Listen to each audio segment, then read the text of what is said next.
Israel and Syria have agreed to a ceasefire after days of bloodshed in the predominantly Druze city of Sweda.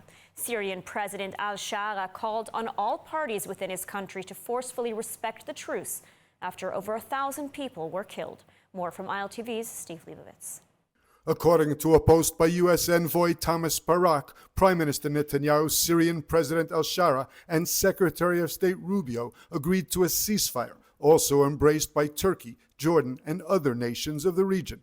Barak called on Druze, Bedouin, and Sunni to put down all their weapons and build a new and united Syrian identity. He also warned that Syria stands at a critical juncture. Peace and dialogue must prevail now, he said. Israeli experts say that the prospect of Israeli-Syrian relations are at a crossroad. Syrian President al-Shara declared an immediate ceasefire between Druze and Bedouin in the province of Sweda. إذ نشكر العشائر على مواقفها البطولية، لكننا ندعوها إلى الالتزام التام بإيقاف إطلاق النار والامتثال لأوامر الدولة، وعلى الجميع أن يتفهم أن هذه اللحظة تتطلب وحدة الصف والتعاون الكامل من أجل تجاوز ما نمر به جميعاً. The Syrian president made a commitment to protect all minorities and pledged that those who committed crimes in Sweda will be held accountable.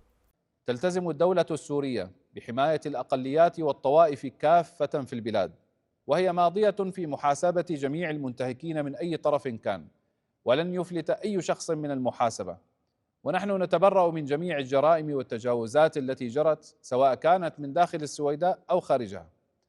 ونؤكد على أهمية تحقيق العدالة وفرض القانون على الجميع. The fighting that began a week ago continued over the weekend. According to monitoring groups, some 940 people have been killed in the violence. The Israeli Druze community mobilized after brutal videos began circulating showing the execution of their brethren. Last week, Israel launched airstrikes in Damascus and hit government forces near Sweda, demanding that they withdraw, and declared that Israel aims to protect Syrian Druze, part of a minority group in Israel, Syria, and Lebanon. Israel has been continuing to monitor the border to prevent Israeli Druze from crossing the border into Syria to protect their brethren in Sweda.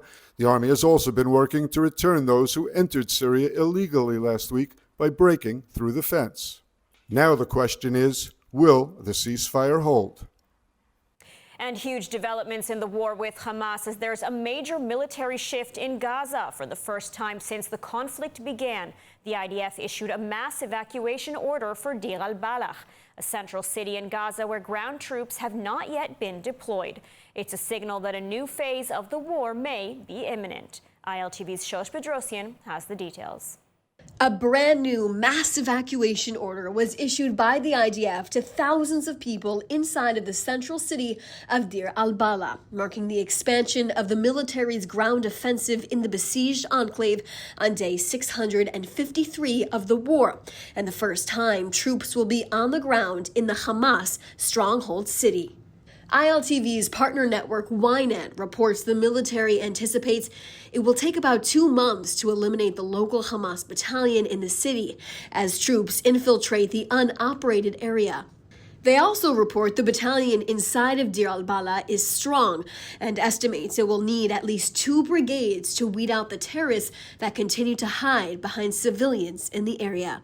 The city is also where thousands of refugees are now living because the IDF has not operated there yet.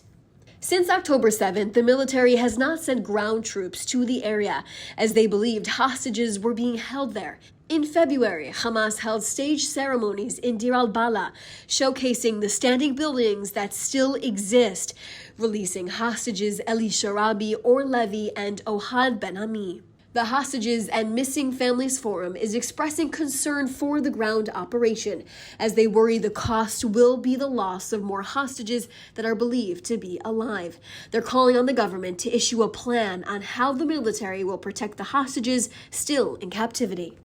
Meanwhile, Deir, the IDF also says they've demolished 2.7 kilometers worth of tunnels in Jabalia that are about 20 meters deep overnight. The military also says they destroyed more infrastructure in Beit Hanun, carrying out massive explosions seen and felt in southern Israel. Deir? Thank you, Shosh, for the report. And meanwhile, another optimistic prediction by U.S. President Donald Trump of a hostage deal within a week. Talks are ongoing in Doha, but all eyes are on U.S. envoy Steve Witkoff, who has yet to head to Qatar. The details in the following report. Gaza, we got most of the hostages back. We're going to have another 10 coming very shortly, and we hope to have that finished pretty quickly. And Steve Witkoff has been fantastic. He's done a great job in that. He's a very good man, good deal maker. I said, I need a good deal maker with a good personality, and there aren't too many of them, but Steve is, and he's done a great job. U.S. President Donald Trump over the weekend once again expressed optimism that a deal for the release of 10 hostages was within reach. Arab mediators Qatar and Egypt, backed by the United States, have hosted 2 weeks of talks on a U.S.-backed proposal for a 60-day truce in the war. But negotiations over the weekend in Doha, Qatar, did not yield a final deal, as Israel accused Hamas of dragging its feet. Mediators are still awaiting a reply to a softened proposal for the IDF's partial withdrawal from Gaza. Mediators say that Hamas is still considering the updated maps submitted by Israel that reduce the area the IDF would retain during the 60-day ceasefire.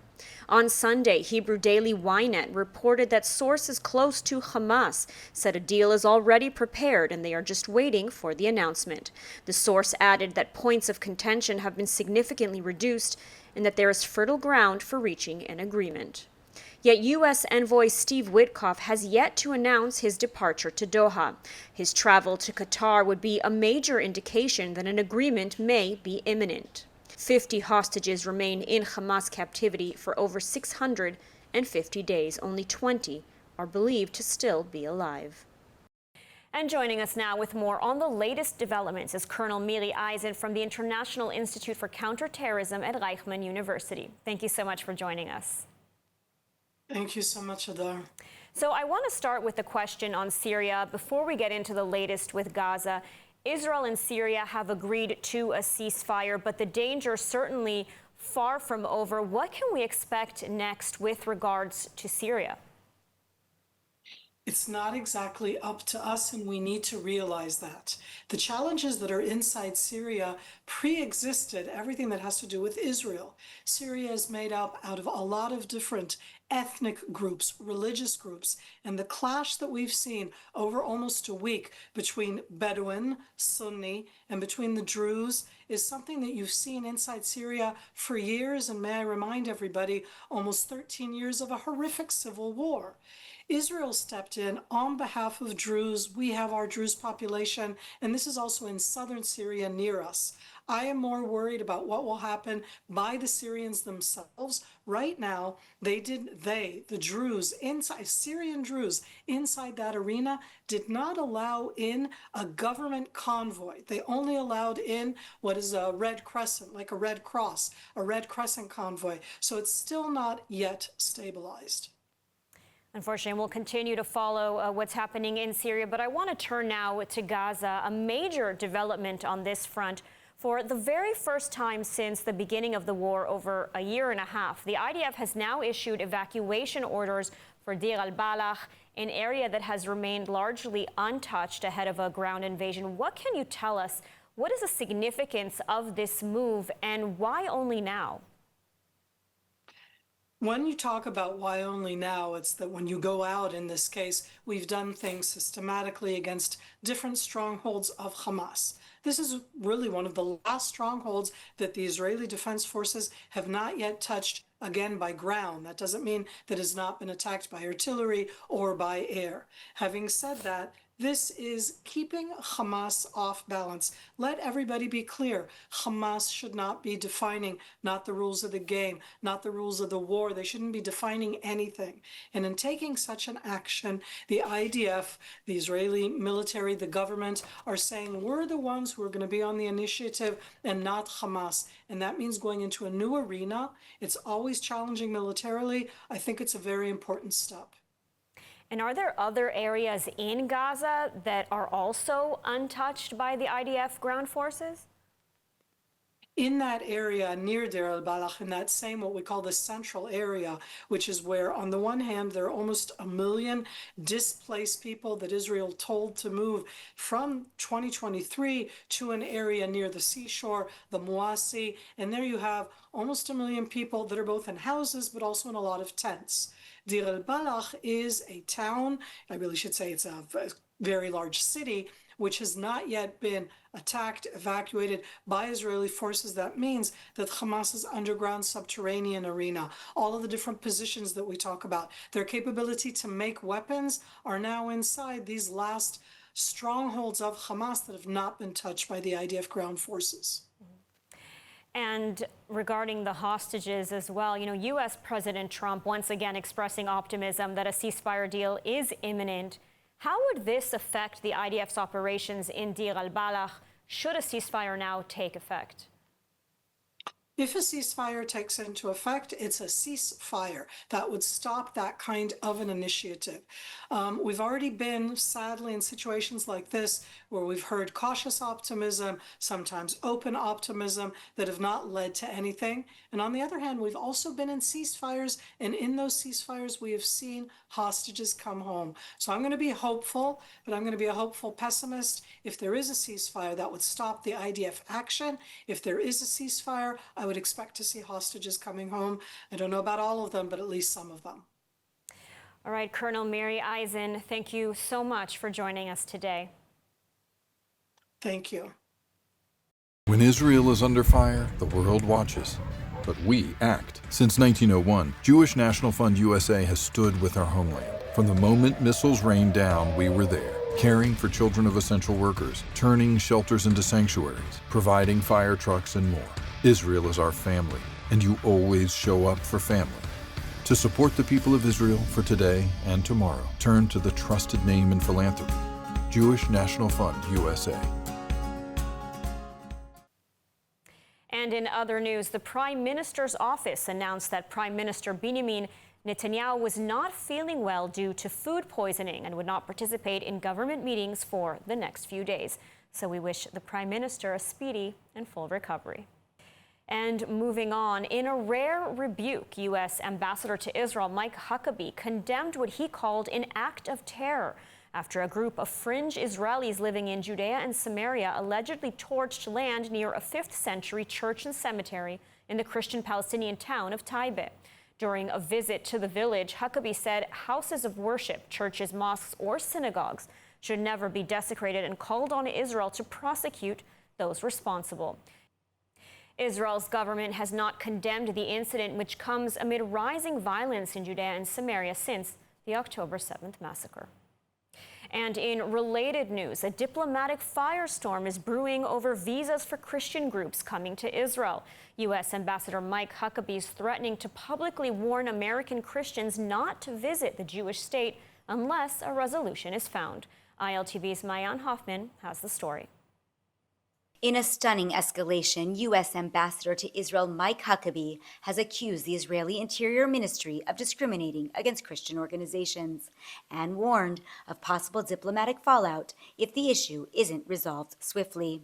In a sharply worded letter, Huckabee said that evangelical clergy and nonprofit workers with decades-long ties to Israel are being blocked from renewing their visas, some even forced to answer invasive questionnaires about their beliefs and finances. "We feel we are being treated as adversaries," Huckabee wrote, warning that the U.S. might publicly declare that Israel is no longer welcoming to Christian groups, a move that could shatter one of Israel's strongest bases of support in America. The Interior Ministry's response: surprise and denial. Minister Moshe Arbel said every case brought directly to his office was addressed quickly and fairly, adding that Huckabee's public complaints deviate from accepted norms. But this isn't the first time Christian groups have raised red flags. The International Christian Embassy in Jerusalem, Bridges for Peace, and others have battled for years over shifting visa policies, often receiving temporary solutions, only to face new hurdles again. Now, the dispute appears to be boiling over. Huckabee is not only a diplomat, but also a longtime evangelical pastor who's led countless church tours to Israel. He's copied his complaint to Israel's top leadership and hinted that if the Interior Ministry doesn't reverse course, the U.S. could consider reciprocal visa restrictions for Israelis. One Christian group source put it simply, "We're here to support Israel. We don't understand why we're being treated like a threat." For now, the future of Christian tourism and faith-based diplomacy in Israel hangs in the balance. And the Iranian nuclear weapons are destroyed, and the 12-day Iran war has opened incredible opportunities. That's the message coming out of a meeting between Israeli Defense Minister Israel Katz and U.S. Secretary of Defense Pete Hegseth, who met in Washington over the weekend. Hegseth told Katz that with the success of the 12-day Israel-Iran war, Israel and the United States remade the Middle East and created incredible opportunities. Katz told Hegseth that the joint operation obliterated the Iranian nuclear program.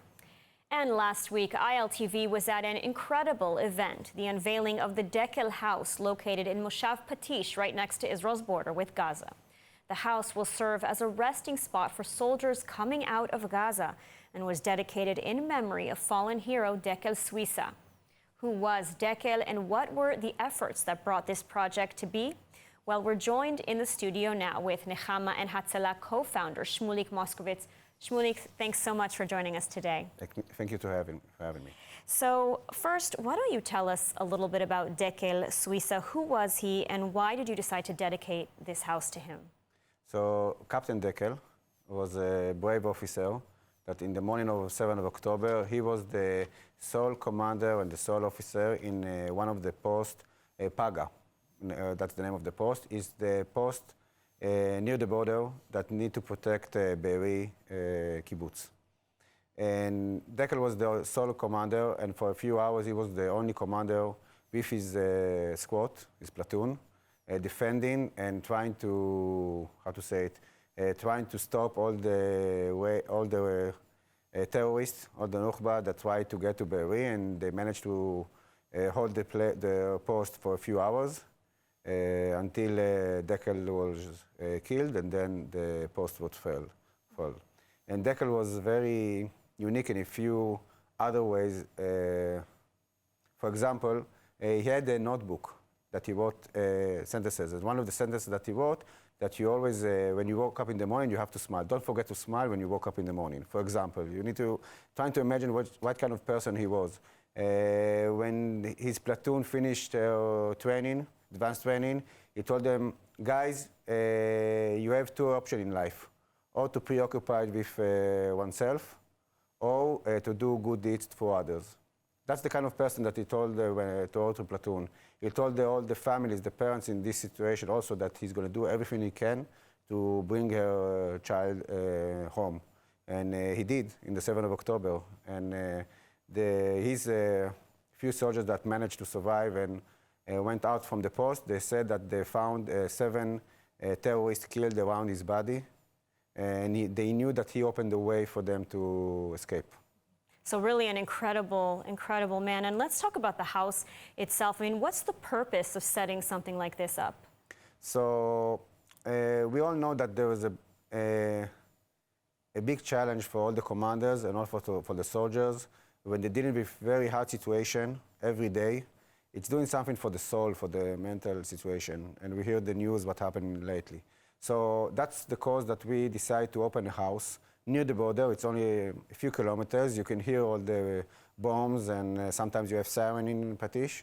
And it's close enough to get people and platoons out from Gaza, get a rest, have a nice meal. We open a pool over there, a jacuzzi, just a little bit of play. And that's managed them to get some food for the soul and food for the body, and get some more, and to talk about what happened, and have some discussion about what they experienced, and make them stronger, and make them more powerful to go back and do the work that they need. So an incredible initiative, and just part of the work that Nechama and Hatzalah is doing. Can you maybe share with our audience at home sort of what lies at the heart of this effort and the general efforts, not just of this, but that of all the work that Nechama and Hatzalah does? So this is actually our third project in memory of the fallen soldiers. So this is one thing that we want to, a lot of families reach out to us and ask us for help and ask us to find a way to keep the memory of their sons live, or their daughters, for that case. And we're trying, and with our resource, we're trying to find projects that really connect to what they were. So the house, Dekel was like a person from the family. He liked the house, liked the home. He was very family-oriented, and that's why we come about the idea of the family. We have other projects, and we have a lot of families that reach out to us, and we need more resources to fill up everything that they ask for us. Mm-hmm. So that's a memory of the soldiers, and to do something good to others. Mm-hmm. Keep the memory alive. Keep the memory alive, such an important initiative. Shmulik, thank you so much for joining us today and for all the incredible work that Nechama Ve'Hatzalah is doing. Thank you very much. I would say last thing to the audience and who hear me, please help us. There's a lot of family that knock on our doors, ask for a project, and please help us. As we say, you can preoccupy with yourself or do something good for others, so please help us. We have a big project on the line here that we need more resources for them. Thank you. Absolutely. Thank you so much. Thank you.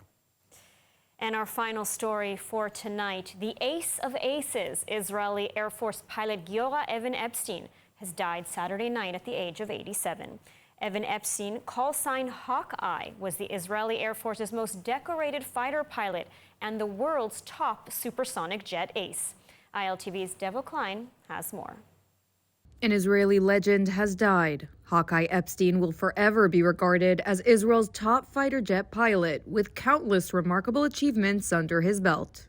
Most notably, Even Epstein was credited with 17 aerial shootdowns during his piloting career, 16 Egyptian fighter jets, and 1 Egyptian helicopter, making him a global aviation legend. With an unmatched combat record, he served in the Israeli Air Force from 1961 until 1997, and later flew for El Al. But like many in Israel, Even Epstein came from a humble beginning. Even Epstein was born in Kibbutz Negba, located near Ashkelon in 1938. As a kid, Giora would see the Air Force planes flying overhead and dreamed of becoming a pilot. After being initially rejected from the Air Force's flight school, Giora enlisted as a paratrooper, but knew where his passions lied. After mandatory service, he reapplied for flight school and was accepted, graduating with honors in 1963. By 1967, Israel had gone to war against 4 of its neighboring countries in the Six-Day War. Giora's first achievement was in this war when he shot down an Egyptian fighter jet over the Sinai Peninsula. When Israel's neighbors attacked again in 1973, beginning the Yom Kippur War, Even Epstein downed another 12 Egyptian aircraft, 1 helicopter, and 11 fighter jets, making him the ace of aces, the most successful fighter pilot of the supersonic jet era. For his role in Israel's victory, he was given the Medal of Distinguished Service, one of the country's highest military honors. A true Israeli hero. May he rest in peace. An incredible man. And now let's take a look at the weather forecast.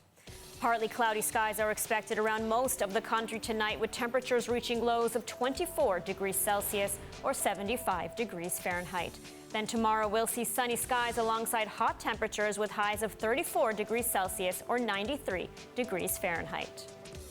And that's a wrap for today's news. For the latest updates from Israel on all your devices, be sure to follow our ILTV channels and our new live channel, and you can also catch us on Screen IL with 24/7 live coverage. Stay informed with the latest news straight from the heart of Israel. I'm Ladar Gravelazi. Be well, and thank you so much for watching.